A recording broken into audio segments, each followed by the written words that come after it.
Hello friend, welcome back to e learning with Hina ma'am channel. आज का जो session काफ़ी इंपॉर्टेंट सेशन है क्योंकि आज हम बात करेंगे बिहार की। बिहार में आपको पता है प्राइमरी से लेकर यानी आज से प्राइमरी में भी आप अप्लाई कर सकते हैं। तो प्राइमरी से लेकर हायर तक की आपकी टीचर नोटिफिकेशन या कहेंगे टीचर भर्ती का फॉर्म चल रहा है। चलिए तो मैं भी आज यहाँ बात करते हैं पीजीटी हिस्ट्री की। ठीक है, आप देख ही पा रहे होंगे कि आपके सामने क्या है, जनरल स्टडी एंड हिस्ट्री। तो ये पेपर 4 है, यानी ये कौन सा है, तो ये पीजीटी एग्जाम है बिहार का। चलिए तो यहाँ पे बात करते हैं किस टाइप के क्वेश्चन आएंगे। सबसे बड़ी बात जो उसमें नहीं दे रखी है बट यहाँ पे है, मौजूद है, तो आप स्क्रीनशॉट ले सकते हैं लेना चाहें तो। देखिए यहाँ पे साफ साफ मेंशन है कि आप क्या करेंगे, जो नोटिफिकेशन में नहीं है। Each question which is a wrong answer has been the given by candidate. ठीक है, अगर यानी जो पर्सन है, जो एग्जाम स्टूडेंट है या फिर जो कैंडिडेट यानी जो इस एग्जाम को दे रहा है, अगर वो मतलब एक क्वेश्चन गलत करता है तो उसकी जो नेगेटिव मार्किंग होगी वो क्या हो जाएगी, 1/4 की हो जाएगी। यानी 4 क्वेश्चन गलत करने पर उसका 1 अंक खत्म हो जाएगा, यानी प्लस की जगह माइनस हो जाएगा। तो यहाँ पे साफ साफ मेंशन है कि 1/4 की क्या है, नेगेटिव मार्किंग है, जो आपके नोटिफिकेशन में यहाँ पे बिहार वाले में दी नहीं गई है। बिहार वाले में स्पेशल कहा गया है कि ये क्या होगा, इसमें किसी भी प्रकार की नेगेटिव मार्किंग नहीं है। अब ये एग्जाम कब का है तो याद रखिएगा, ये एग्जाम कब का है, तो ये एग्ज़ाम कब का है, तो यहाँ पर एक बात याद रखिएगा कि ये एग्ज़ाम जो अभी हाल ही में हुए हैं, यानी जून में जो नोटिफिकेशन आया था, नोटिफिकेशन का नंबर था 26। अभी कौन सा नोटिफिकेशन चल रहा है बिहार भर्ती का, तो 27 चल रहा है। चलिए तो यहीं पे इसकी बात कर लेते हैं, 26 वाले में ये एग्ज़ाम हुआ है। और चलिए अब एग्जाम की बिंदुओं पे बात करते हैं। यहाँ पे बस कैंडिडेट को अगर वो हिस्ट्री से है तो यहाँ पे 80 क्वेश्चन उसको उसके सब्जेक्ट के मिलेंगे, प्लस 40 क्वेश्चन उसको यहाँ पे किसके मिलेंगे, तो याद रखिएगा 40 क्वेश्चन उसको जीके और जीएस के मिलेंगे। ठीक है, सेकंड पार्ट उसका खुद का होगा और पार्ट दोनों ही अटेम्प्ट करने होंगे।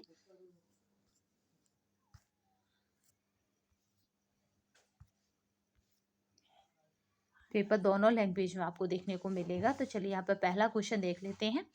देखिए एक श्रृंखला स्किल आएंगे जिसमें यहाँ पे जो रीजनिंग वाला पोर्शन है या कहें कि जनरल स्टडी यानी जीएस वाला जो पोर्शन है उसको कंप्लीट कराया जाएगा। ठीक है, यानी सारे क्वेश्चनों को जीएस वालों को लिया जाएगा, जो कहाँ से होंगे तो याद रखिएगा जो होंगे 6 to 12 वाले एग्जाम से। ठीक है, यहाँ पे जितनी भी जीएस पूछा जाएगा है, यानी 40 क्वेश्चन जितने भी पूछे जाएंगे इन सब में, यानी यहाँ पे जो भर्ती रहती है वो इस तरह से रहती है। देखिए 6 to 8 वाले में क्या होता है, यहाँ पे भी 40 क्वेश्चन होते हैं। ठीक है, आपके सब्जेक्ट के लफ्ज। फिर यहाँ पे बात करते हैं 9 to 10, यहाँ पे भी 40 क्वेश्चन होते हैं जीएस के। और यहाँ पे 11 to 12 यहाँ पे भी 40 क्वेश्चन होते हैं जीएस के, जो क्या है, ये कंपलसरी पार्ट होने के साथ साथ आपके टोटल में यानी आपके पूर्णांकों में जुड़ने वाला पार्ट है। और जो आपके लैंग्वेज के होते हैं 30 क्वेश्चन, जिनमें हमें क्या करना है, 30% लाना है, यानी 30% के लिए हमें 9 क्वेश्चन सही करने हैं। तो यहाँ पे ये वाला पार्ट भी सबके लिए होता है, चाहे वो 6 to 8 हो, 9 से 10 हो, या फिर 11 से 12 हो, यानी टीजीटी पीजीटी हो, या फिर वो जूनियर की भर्ती हो, जिसको आप आम भाषा में जूनियर कहते हैं। इसने मध्य माध्यमिक विद्यालय शिक्षा बोला है। चलिए तो यहाँ पे 3 अंकों की कितनी संख्याएं 5 से विभाज्य हैं, तो 3 अंकों की कितनी संख्याएं हैं जो 5 से विभाज्य है, ऐसा पूछा गया है। तो यहाँ पे सभी 3 अंकों की है, तो वो संख्या बन जाएगी यहाँ पे ए।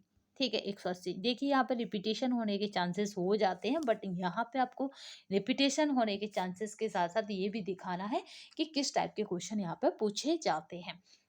40 क्वेश्चनों में प्लस आपके हिस्ट्री वाले सब्जेक्ट में। जल्दी ही हम होम साइंस का भी पेपर लाएंगे, जो पिछली बार यानी नोटिफिकेशन 26 वाले में कराया गया है, बिहार नोटिफिकेशन 26 2023 में।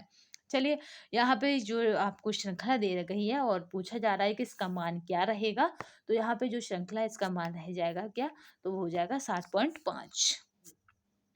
ठीक है, जिस तरह से ये श्रृंखला उसी तरह से तोड़ के करा जाता है।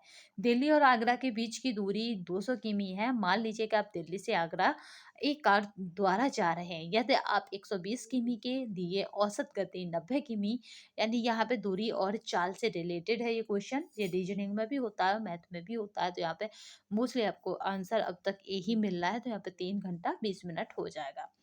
चलिए नेक्स्ट देखते हैं। विक्रम मूल्य क्या है? 10% हानि है। लागत मूल्य में कितनी प्रतिशत हानि होगी? अगर किसी का विक्रम मूल्य 10% हानि है तो यहाँ पे हो जाएगा, याद रखिएगा, 9 सही 1/11%।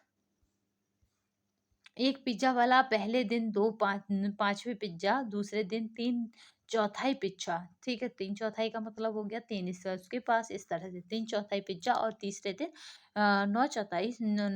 9/16 पिज्जाओं का वितरण करता है। ये क्वेश्चन आया हुआ है और रिपीटेड क्वेश्चन है। तो यहाँ पे जो आंसर हो जाएगा वो क्या हो जाएगा?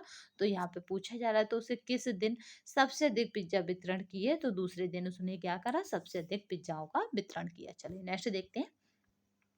18 मीटर लंबी एक कमरे में क्या है? 75 सेमी की चौड़े गलीचे का, यानी एक कमरा है जिसमें हमें फर्शिंग करनी है, गलीचे को बिछाना है। तो यहाँ पे पूछा जा रहा है राइट आंसर क्या होगा? तो हो जाएगा वो यहाँ पे 7.5 मीटर। ठीक है, तो यहाँ पे पूरा क्वेश्चन बस आपको क्या करना है, यहाँ पे समझिएगा किस नेचर यानी कैसी प्रकृति के क्वेश्चन आते हैं। यानी 18 मीटर लंबे एक कमरे में 75 सेमी चौड़े गलीचे का उपयोग करके गलीचा बिछाने की लागत कितनी है? तो 4.50 प्रति मीटर दर से। तो यहाँ पे क्या कर रहा है, वो पैसे दे रहा है। तो आपसे पूछा जा रहा है कमरे की चौड़ाई क्या है? तो यहाँ पे जो कमरे की चौड़ाई है वो हो जाएगी 7.5 मीटर, क्योंकि वो यहाँ पे क्या बता रहा है, एक चीज बता रहा है। देखिए गलीचे की लागत बता रहा है प्रति मीटर।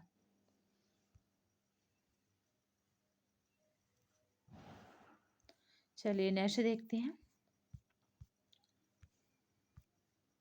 ये पेपर आपको हमारे टेलीग्राम पर मिल जाएगा।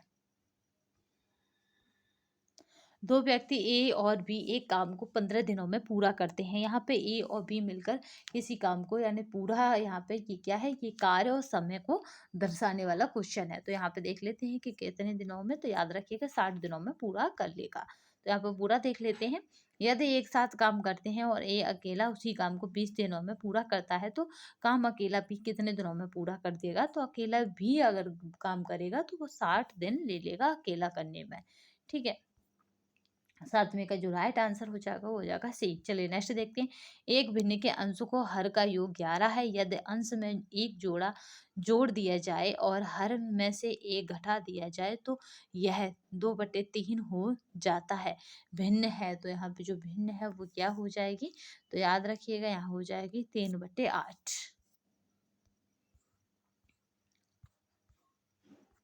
नेक्स्ट देखते हैं। दो कैंडेला का एक क्या है? समदिक स्रोत जितना प्रकाश फ्लैक्स पैदा करता है वह है। तो यानी दो कैंडल होंगी, उनका जो फ्लैक्स होता है या प्रकाश होता है वो क्या हो जाएगा? तो यहाँ पे क्या हो जाएगा? तो यहाँ पे 8 पाई ल्यूमेन हो जाएगा। चलिए नेक्स्ट देखते हैं। विंडो या घरेलू क्लीनर या यहाँ पे है यहाँ पे फर्क्यूमर स्प्रेयर के रूप में इस्तेमाल की जाने वाली स्प्रे बोतल है। निम्नलिखित में से किस पर काम करती हैं? तो यहाँ पे जो राइट आंसर है किस मेथड पर, यानी ये हमारा साइंस से जुड़ा है, तो बर्नौली का सिद्धांत पर कार्य करती हैं, जो स्प्रे करते हैं उन बोतलों का। क्षारिक यानी बेसिक लैंड कार्बोनेट का व्यापारिक नाम है। तो यहाँ पे जो राइट आंसर हो जाएगा वो हो जाएगा सफेदा या व्हाइट लेड का। निम्नलिखित में से किस तत्व की परमाणु त्रिज्या सबसे बड़ी है? तो यहाँ पे जो राइट आंसर है वो हो जाएगा लिथियम की जो परमाणु त्रिज्या है वो सबसे बड़ी है। चलिए नेक्स्ट देखते हैं। यहाँ पे 80 क्वेश्चन जो है वही आपको जिता सकते हैं, क्योंकि यहाँ पे जीएस और जो जीके का जो कंबाइंड 40 क्वेश्चन है उनका कोई और छोड़ नहीं होता। पौधों में प्रदीप्ति कालिता की खोज करने वाले हैं। तो जो पौधों में इस तरह की खोज किसने की थी? तो याद रखेंगे गार्नर और एलार्ड ने। प्रदीप प्रदीप्ति कालिता, याद रखेंगे। नेक्स्ट क्वेश्चन है, केरल की शांत घाटी जिन्हें साइलेंट वैली कहते हैं बहुत चर्चित है, संरक्षित है क्योंकि, तो केरल में क्या पाई जाती है, तो याद रखिए कभी कभी पूछ लिया जाता है, साइलेंट वैली पाई जाती है तो केरल में। तो ये क्यों चर्चित है, तो इसमें पौधों और जानवरों की बहुत ही दुर्लभ प्रजातियां पाई जाती हैं, जो कहीं पे भी देखने को नहीं मिल पाती हैं कहीं पे। चलिए, स्तनधारी में सामान्यतः श्वसन के दौरान डायफ्राम होता है, तो यहाँ पे जो राइट आंसर हो जाएगा वो क्या हो जाएगा, चपटा। शरीर की प्रतिरोधक क्षमता से जुड़ी सबसे महत्वपूर्ण कोशिका हाँ प्रकार है, तो यहाँ पे जो राइट आंसर हो जाएगा वो क्या हो जाएगा, तो इनमें उपयुक्त में से कोई नहीं। देखिए, यहाँ पे सबसे मजेदार बात यह है कि हर जगह विकल्प केवल क्या होता है, हर जगह विकल्प केवल डी तक होता है, बट बिहार आयोग ने या कहें यूपीएससी बिहार टीचर आयोग ने क्या करा, ई तक विकल्पों को ले जाने की कोशिश की है। तो ज्ञान दीपक नामक पुस्तक की रचना किस महान संत ने की है, तो यहाँ पे जो राइट आंसर हो जाएगा वो हो जाएगा दरिया साहब ने। भारत में किस एजेंसी ने उत्साह पोर्टल का शुभारंभ किया है, तो यहाँ पे जो राइट आंसर है वो हो जाएगा यूजीसी ने। ठीक है, उत्साह पोर्टल के बारे में जल्द ही आपको बताएंगे कि क्या है और किस तरह से ये वर्क करता है। APJ Abdul Kalam satellite launch vehicle mission को लॉन्च किया गया था, तो यहाँ पे याद रखिएगा वो कब, तो यहाँ पे 19 फरवरी 2023 को। ये व्हीकल मिशन को कब लॉन्च किया गया है, तो 19 फरवरी 2023 को। चलिए, किस शहर में प्रथम शुद्ध हरित हाइड्रोजन संयंत्र चालू किया गया था, तो यहाँ पे जो राइट आंसर हो जाएगा वो हो जाएगा पुणे में।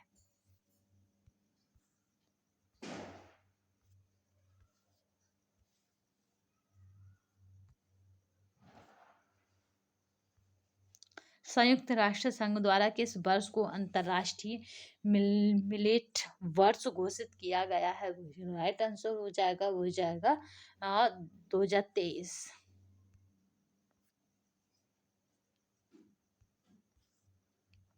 निम्नलिखित में से किसने 2022 का नोबेल शांति पुरस्कार जीता, तो यहाँ पे जो राइट आंसर है वो हो जाएगा एलिस यहाँ पे बियालिया की। 2 जनवरी 2022 को बिहार सरकार द्वारा नियुक्त राज्य पिछड़ा वर्ग आयोग के अध्यक्ष कौन है, तो यहाँ पे जो राइट आंसर है वो हो जाएगा न्यायमूर्ति संजय कुमार।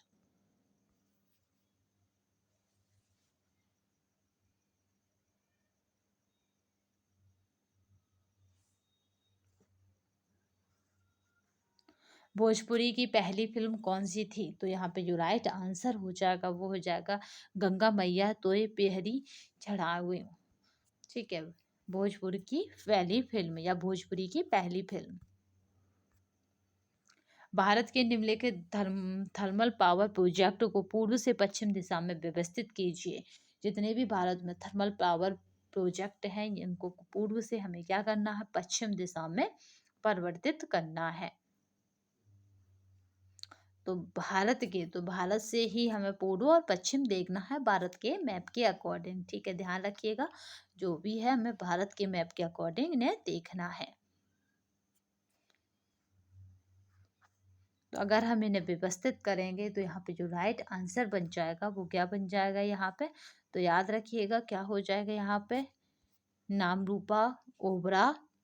ठीक है, और इसके बाद जो हो जाएगा, इसे छोटा करते हैं, परीक्षा, और परीक्षा के बाद जो हो जाएगा वो हो जाएगा कोटा, यानी सबसे लास्ट में कोटा आएगा। सबसे पहले नामरूपा आएगा, फिर ओबरा, फिर पारीछा, फिर नाम, क्योंकि इधर पूरब हो जाएगा और इधर पश्चिम हो जाएगा। क्या कहा है, पूरब से पश्चिम की दिशा में व्यवस्थित कीजिए, इस तरह से ये चलेगा। चलिए नेक्स्ट देखते हैं। त्रिवार्था के अनुसार जलवायु किस प्रकार की है, तो याद रखिएगा जो अभी वार्ता हुई है उसके अकॉर्डिंग, तो याद उसोड़ यहाँ पे है, उसोड़ मानसूनी जलवायु है।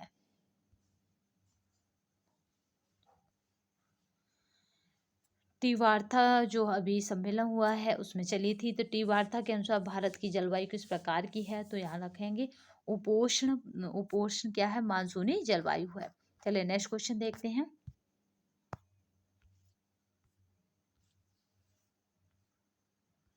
हैदराबाद के दक्षिणी पश्चिमी मानसून की वापसी की सामान्य तिथि क्या है, तो यहाँ पे जो राइट आंसर हो जाएगा वो हो जाएगा 15 अक्टूबर। निम्नलिखित में से किस राज्य में नगरीकरण सर्वाधिक है, तो यहाँ पे जो राइट आंसर हो जाएगा वो हो जाएगा गोवा में, क्योंकि पूछा जा रहा है नगरीकरण, तो गोवा में सर्वाधिक है। साक्षरता में भी आप याद रखिएगा केरल सबसे आगे है। मालनाड क्षेत्र का संबंध निम्नलिखित में से भारत के किस पठार से है, तो यहाँ पे जो राइट आंसर है वो है कर्नाटक का पठार।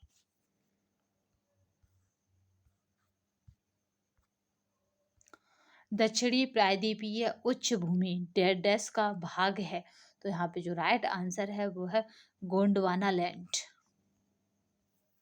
ये आपके भूगोल से हैं। भारत की कुल जनसंख्या के साथ बिहार की जनसंख्या का प्रतिशत कितना है, तो यहाँ पे जो राइट आंसर है वो है 8.58%।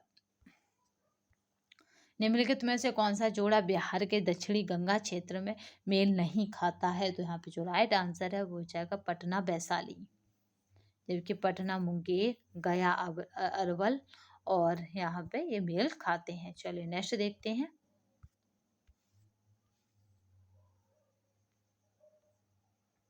नव भारत का पैगंबर कौन कहलाता है, तो यहाँ पे जो राइट आंसर है वो राजा राम मोहन राय कहलाते हैं। सती प्रथा का अंत भी राजा राम मोहन राय, ठीक है, जिनके प्रयासों से हुआ वो राजा राम मोहन राय थे।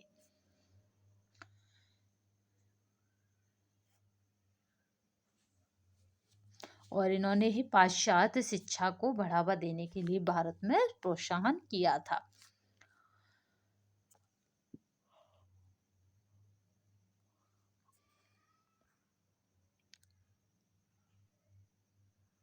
इन्होंने ही पुनर्विवाह जो कॉन्सेप्ट था या पुनर्विवाह जो रिवाज थी उसे भी बढ़ावा दिया था। चलिए इसीलिए इन्हें नव भारत का पैगंबर कहते हैं। चलिए बंकिम चंद्र चट्टोपाध्याय के आनंद मठ में किस विद्रोह का उल्लेख है या फिर किस विद्रोह पर है, तो याद रखिएगा सन्यासी विद्रोह पर है। जब आप हिस्ट्री में जाएंगे तो आपको यहाँ पे सन्यासी विद्रोह मिलेगा। जल्दी ही हम होम साइंस का भी पेपर हल कराएंगे। लंदन में अभिनव भारत का संस्थापक कौन था, तो यहाँ पे जो राइट आंसर हो जाएगा वो क्या हो जाएगा, तो वो हो जाएगा विनायक दामोदर सावरकर। लंदन में पूछा जा रहा अभिनव भारत। गदर पार्टी की स्थापना कहाँ पर हुई थी, तो यहाँ पे जो राइट आंसर हो जाएगा वो हो जाएगा संयुक्त राज्य अमेरिका में हुई थी।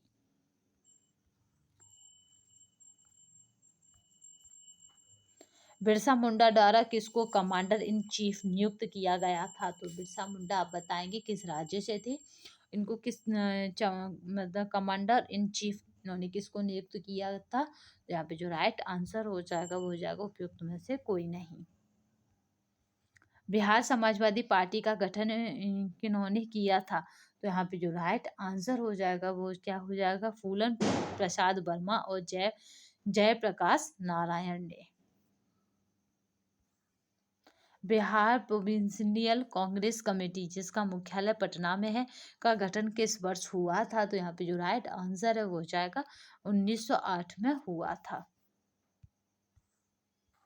1913 में पटना में अनुशीलन समिति की एक शाखा की स्थापना किसने की थी, तो यहाँ पे जो राइट आंसर है वो हो जाएगा यहाँ पे सचिंद्र नाथ सान्याल ने।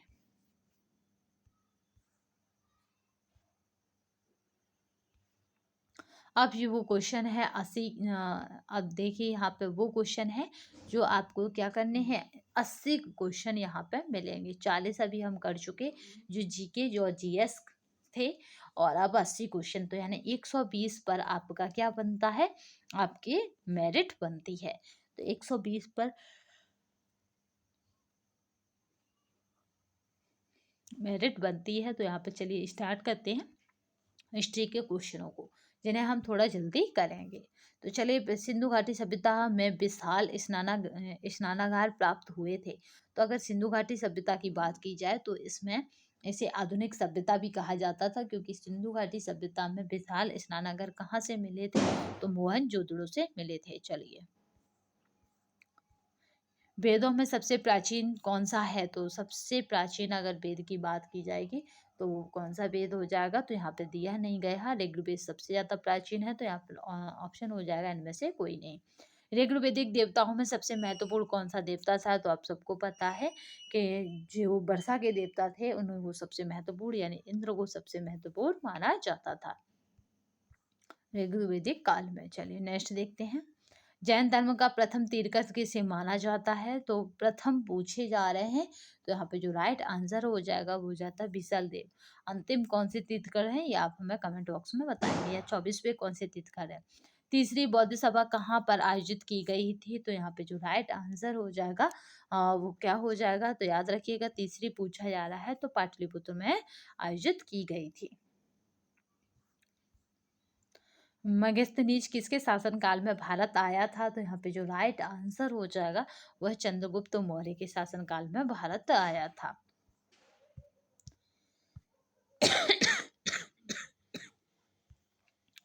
नेक्स्ट क्वेश्चन देखते हैं।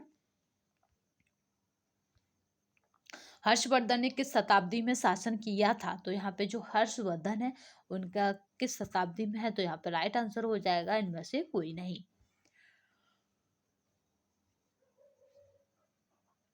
चोल काल की सबसे प्रमुख विशेषता क्या थी, तो यहाँ पे जो राइट आंसर हो जाएगा वो क्या है, स्थानीय स्वशासन थी।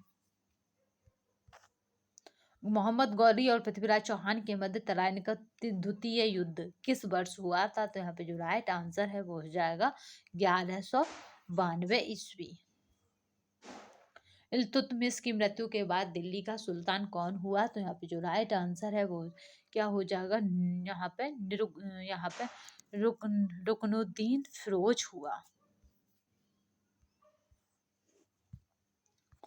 चलिए नेक्स्ट देखते हैं। किस शासक ने दिल्ली से दौलताबाद अपनी राजधानी स्थानांतरित की थी, तो यहाँ पे जो राइट आंसर हो जाएगा वो हो जाएगा मोहम्मद बिन तुगलक ने। दिल्ली से दौलताबाद। विजयनगर साम्राज्य का सबसे महान शासक कौन था, तो यहाँ पे जो राइट आंसर हो जाएगा वो क्या क्या हो जाएगा, तो इनमें से कोई नहीं, क्योंकि दिए गए ऑप्शनों में से कोई भी नहीं है। तबकात ए नासरी किसके द्वारा लिखी गई है, तो 53 का जो राइट आंसर है वो हो जाएगा मिनहाज उस सिराज के द्वारा लिखी गई है। चलिए ये राइट आंसर रहेगा। इनमें से कौन चिश्ती सूफी मत से संबंधित नहीं है, तो यहाँ पे जो राइट आंसर रहेगा 54 का, तो वो क्या हो जाएगा ख्वाजा वकी बिल्लाह जो है वो संबंधित नहीं है। निम्न में से कौन सी एक तुलसीदास की रचना नहीं है, तो यहाँ पे जो राइट आंसर है वो है साहित्य की लहरी। विनय पत्रिका गीतावली ये तुलसीदास की, जबकि सूरदास की साहित्य की लहरी। 2.5 दिन का झोंपड़ा तो ये किसने बनवाया था, तो यहाँ पे राइट आंसर हो जाएगा कुतुबुद्दीन ऐबक। दिल्ली में कुतुब मीनार का निर्माण किसने करवाया था, तो याद रखिएगा कुतुबुद्दीन ऐबक। अलाउद्दीन खिलजी द्वारा बनवाया गया अलाई दरवाजा किस नगर में है, तो अलाई दरवाजे की अगर बात की जाए तो ये दिल्ली में है। 57 का सी। किसके शासनकाल में मुगल चित्रकला अपने चरम उत्कर्ष पर थी, यानी इतना ऊंचाई पर पहुंच चुकी थी जिसकी बात नहीं की जा सकती, तो यहाँ पे राइट आंसर हो जाएगा डी। बाबर ने अपनी आत्मकथा किस भाषा में लिखी थी, तो 59 का जो राइट आंसर है वो 59 का जो राइट आंसर है वो क्या है तुर्की में।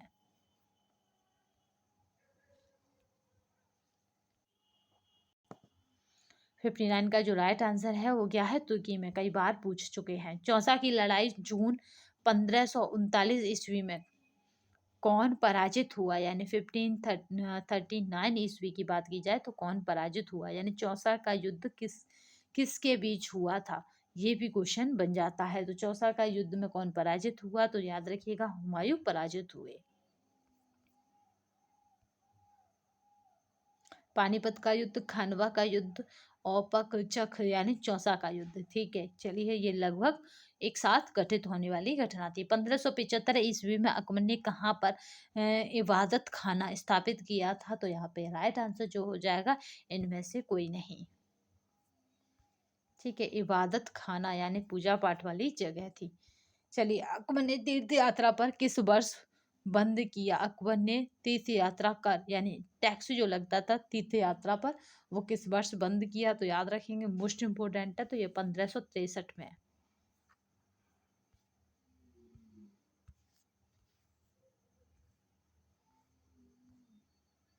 वह सिख कौन था जिन्हें औरंगजेब के शासनकाल में मौत के घाट उतार दिया गया था?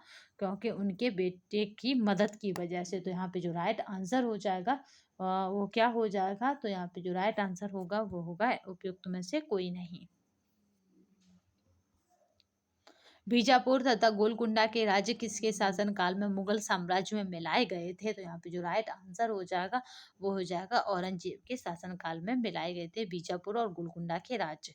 1600 यहाँ पे बात करें 1674 ईस्वी में शिवाजी का राज्याभिषेक कहाँ पर हुआ था? तो यहाँ पे जो राइट आंसर हो जाएगा, अगर उसको देखें तो यहाँ पे जो राइट आंसर होगा वो है रायगढ़ में हुआ था। ठीक है, शिवाजी का राज्याभिषेक।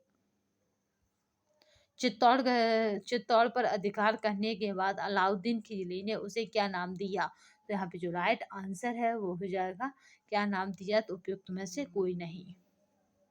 देखिए, क्वेश्चनों का लेवल काफी अच्छा है, तो इजी भी नहीं कह सकते। आगरा के निकट सिकंदरा में किस मुगल शासक का मकबरा है? यानी आगरा के निकट सिकंदरा में, तो याद रखेंगे किस मुगल शासक का मकबरा है, बहुत फेमस है, तो याद रखें बाबर का है।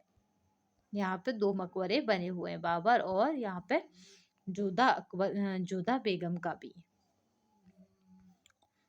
इसके अंदर दो मकबरे हैं। चलिए, सबसे अधिक मंगोल आक्रमण किसके शासनकाल में हुए थे? तो यहाँ पे जो राइट आंसर हो जाएगा 68 का वो हो जाएगा ई। उपयुक्त में से कोई नहीं। नेक्स्ट देखते हैं, मनसबदारी प्रणाली का प्रारंभ किसने किया? तो यहाँ पे जो राइट आंसर है 69 का वो क्या हो जाएगा? तो यहाँ पे उपयुक्त में से कोई नहीं। व्यपगत के सिद्धांत के आधार पर किस राज्य का सबसे पहले विलय किया गया? तो व्यपगत सिद्धांत लॉर्ड डलहौजी का था, यानी हड़प नीति का सिद्धांत। तो इसके अंतर्गत किसका सबसे पहले विलय किया गया? तो याद रखिएगा सतारा का सबसे पहले विलय किया गया।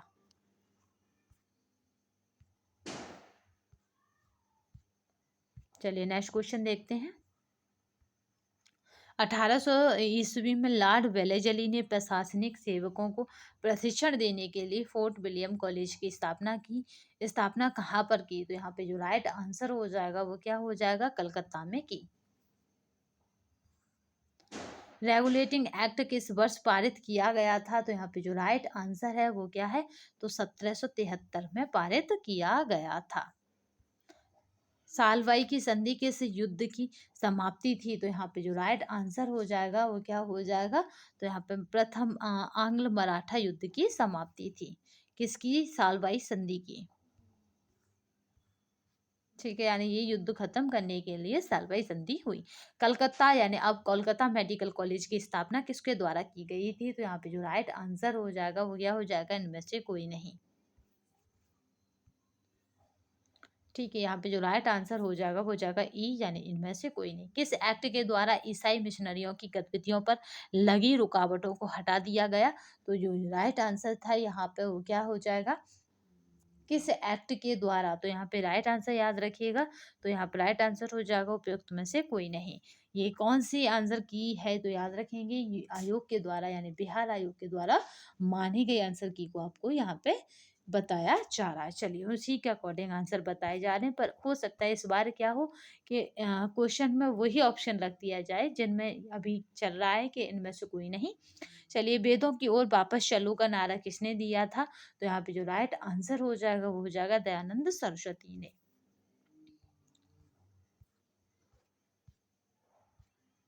चलिए नेक्स्ट देखते हैं, सत्य शोधक समाज की स्थापना किसके द्वारा की गई थी? तो बहुत फेमस क्वेश्चन है। तो यहाँ पे 77 का क्या हो जाएगा? ज्योतिराव फुले के द्वारा की गई थी।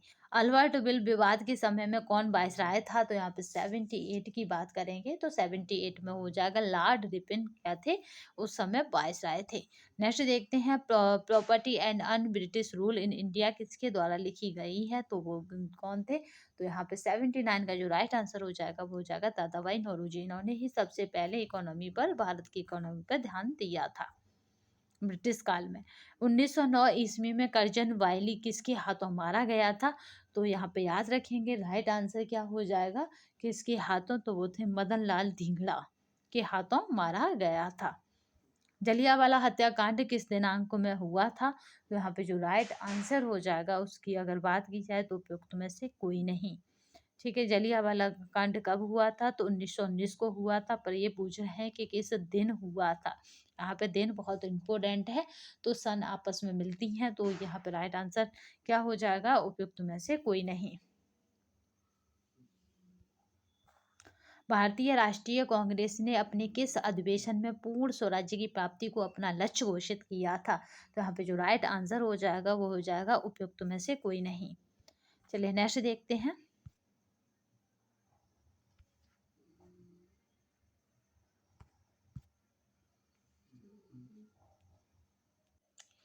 नेक्स्ट क्वेश्चन देखते हैं, भारतीय राष्ट्रीय कांग्रेस ने अपने किस अधिवेशन में पूर्ण स्वराज्य की प्राप्ति को अपना लक्ष्य घोषित किया था?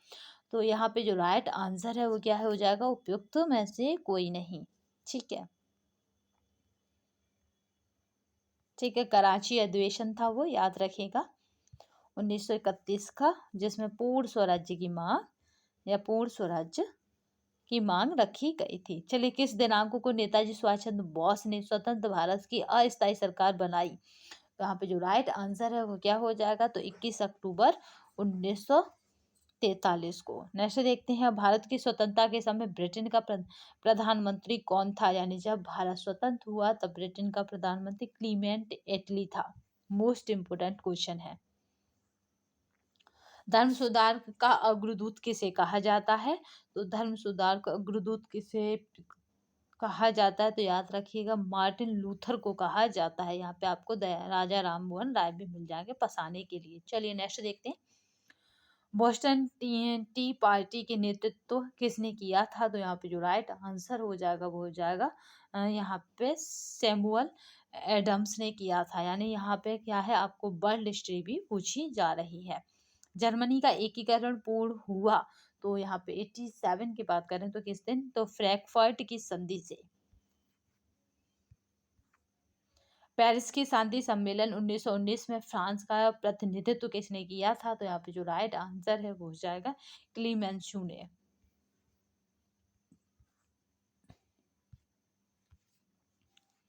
नेक्स्ट क्वेश्चन चलते हैं, देखते हैं नेक्स्ट क्वेश्चन को।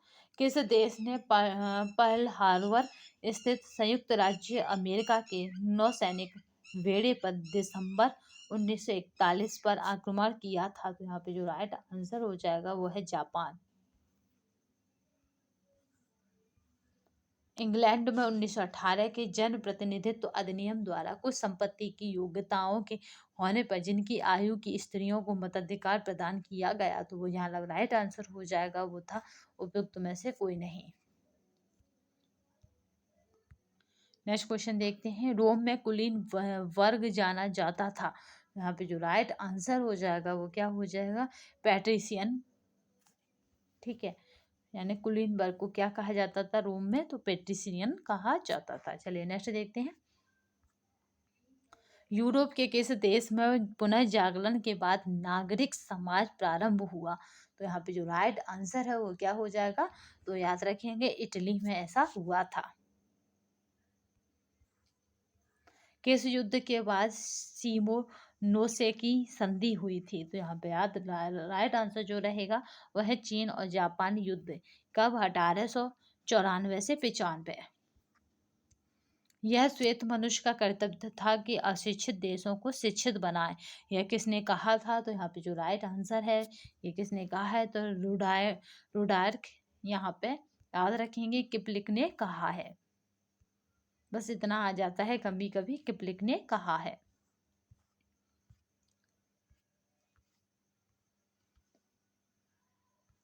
किस भारतीय नेता का गुटनिरपेक्ष आंदोलन की स्थापना में बहुत ही बड़ा हाथ था? तो यहाँ पे जो राइट आंसर हो जाएगा वो है जवाहरलाल नेहरू का। उपनिवेशवाद का अंत किसके प्रयत्नों से प्रारंभ हुआ? तो यहाँ पे जो राइट आंसर है वो है संयुक्त राज्य संघ के प्रयत्नों से प्रारंभ हुआ। पूर्व ऐतिहासिक काल का प्रारंभिक भाग डॉट डॉट के रूप में जाना जाता है। तो यहाँ पे जो राइट आंसर है वो पुनः पाषाण काल के रूप में जाना जाता है। एंशियंट हिस्ट्री यानी आपको प्राचीन भारत का इतिहास भी पूछा जाएगा। बौद्ध धर्म हिंदू धर्म के अंदर एक सुधार आंदोलन था, ये किसने कहा था? क्योंकि हिंदू यानी कहें कि जो प्राचीन जो था वैष्णव धर्म, उसके बाद ही क्या आया? बौद्ध धर्म आया। जैन धर्म बौद्ध धर्म के बाद आया। तो इसको क्या कहा जाता था? इसको हिंदू धर्म के अंदर सुधार बोला जाता था, क्योंकि जो कमियां उस धर्म में थी उनको, उन कमियों को दूर करके इसने अपने मतलब उन कमियों को दूर करके इसने अपने धर्म को एक नया नाम दे दिया, बौद्ध धर्म। चलिए, तो वो था, ये किसने कहा है? बीए स्मिथ ने कहा है। योग सूत्रों का श्रेय जाता है तो किसको जाता है? तो यहाँ पे 100 का राइट आंसर है पतंजलि को। योग से कुछ भी रिलेटेड आए, आपको पता ना हो, तो 99% पतंजलि ही होता है। चलिए नेक्स्ट देखते हैं।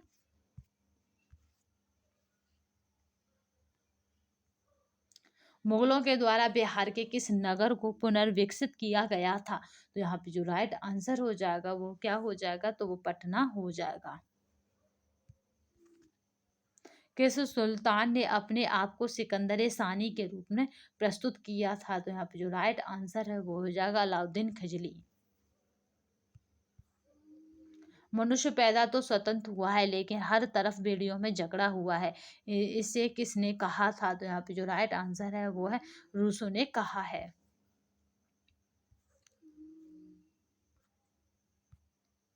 भारत में भू राजस्व संग्रहण की विभिन्न व्यवस्थाओं में ईस्ट इंडिया कंपनी ने किसे प्रारंभ किया? तो यहाँ पे जो राइट आंसर है वो क्या हो जाएगा?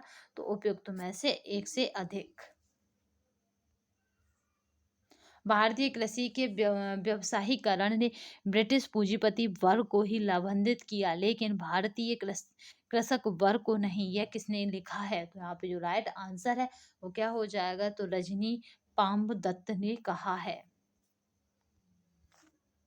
ब्रिटेन के औद्योगिक वर्ग की बढ़ती हुई शक्ति ही भारतीय हस्तकारी के निर्यात के पतन के लिए जिम्मेदार थी, ये किसने लिखा है? तो यहाँ पे जो राइट आंसर है वो है AR देसाई ने लिखा है।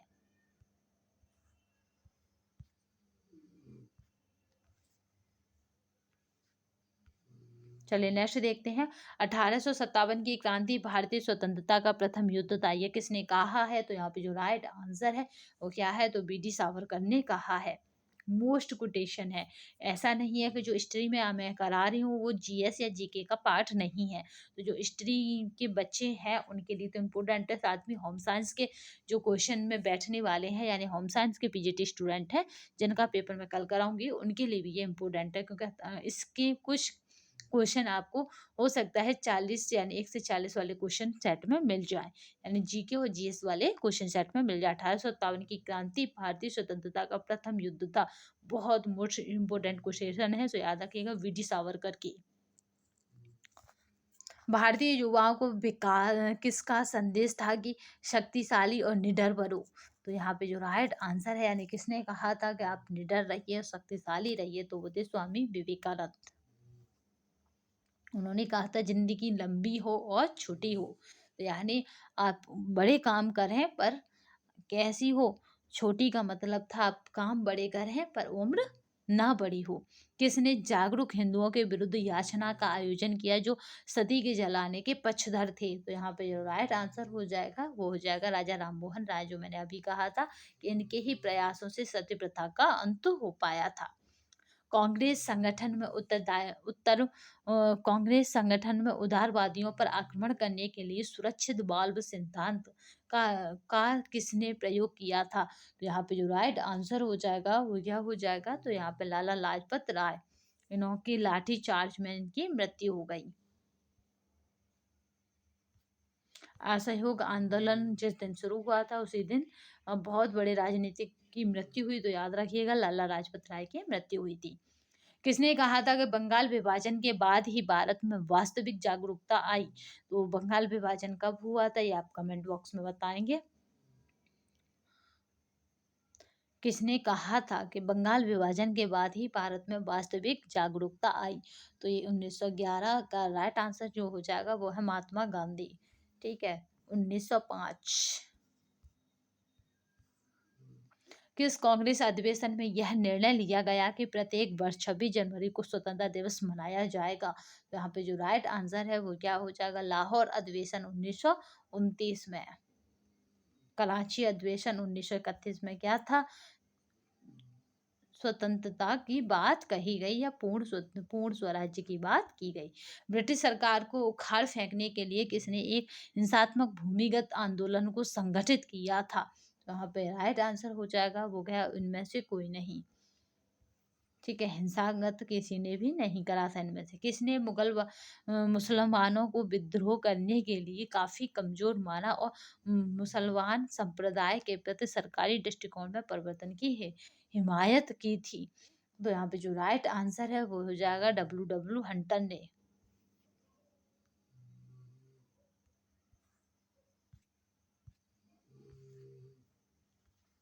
चलिए नेक्स्ट क्वेश्चन देखते हैं।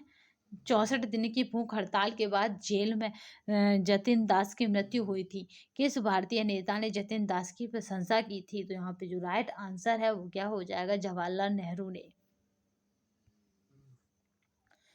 किसने आजाद हिंद फौज की कमान संभाली और इसे दिल्ली चलो की प्रसिद्ध घोषणा दी थी? तो यहाँ पे जो राइट आंसर हो जाएगा वो हो जाएगा इनमें से कोई नहीं। दिल्ली चलो का नारा किसने दिया था? याद रख बताइएगा। सुभाष चंद्र बोस। भारतीय संघ के साथ भारतीय राज्यों के एकीकरण में किसने महत्वपूर्ण भूमिका निभाई थी? तो यहाँ पे जो राइट आंसर हो जाएगा वो है सरदार वल्लभ भाई पटेल। इन्हीं की मृत्यु पर सरदार ट्रस्ट यानी सरदार वल्लभ भाई पटेल करके एक ट्रस्ट चलाया गया था। प्रथम पंचवर्षीय योजना यानी 1951 से 56 केवल समर्पित थी। तो पहली पंचवर्षीय योजना कृषि पर समर्पित थी, दूसरी पंचवर्षीय योजना औद्योगिक पर समर्पित थी, याद रखिएगा। 1961 में वेलग्रैंड में गुट निरपेक्ष आंदोलन का प्रथम सम्मेलन हुआ जिसमें कितने देशों ने भाग लिया था?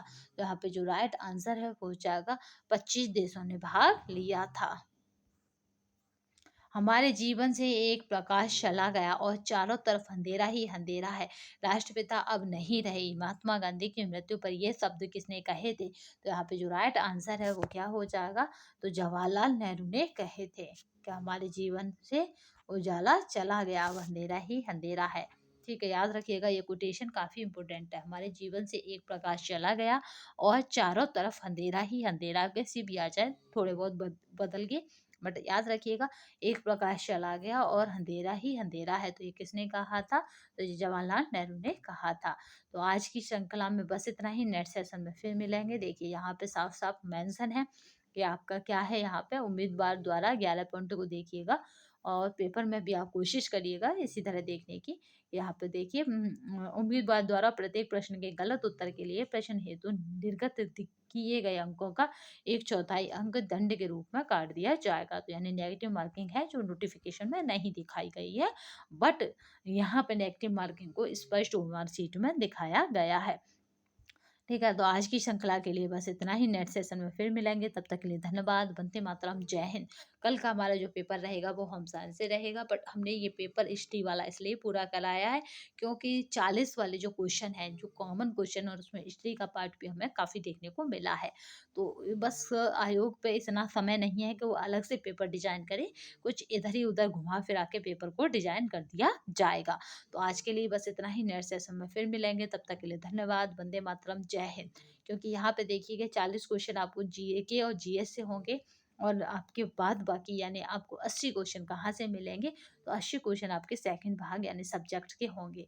सेकंड भाग का मतलब आप हिस्ट्री लें, होम साइंस लें, उससे तो ऐसे करके 120 का टोटल बनता है। ठीक है, 120 का टोटल बनेगा और 120 क्वेश्चनों के लिए उसके पास समय नहीं है क्योंकि उसने एग्जाम डेट पहले ही दे रखी है। तो इसलिए नया पेपर डिजाइन नहीं होगा, तो आप टेंशन नहीं लें। बस इधर उधर और थोड़ा जीएस उसमें पड़ जाएगा, और कुछ नहीं, करंट का पोर्शन आपको नया देखने को मिल जाएगा। तो आज के लिए बस इतना ही, नेक्स्ट सेशन में फिर मिलेंगे, तब तक के लिए धन्यवाद। वंदे मातरम, जय हिंद।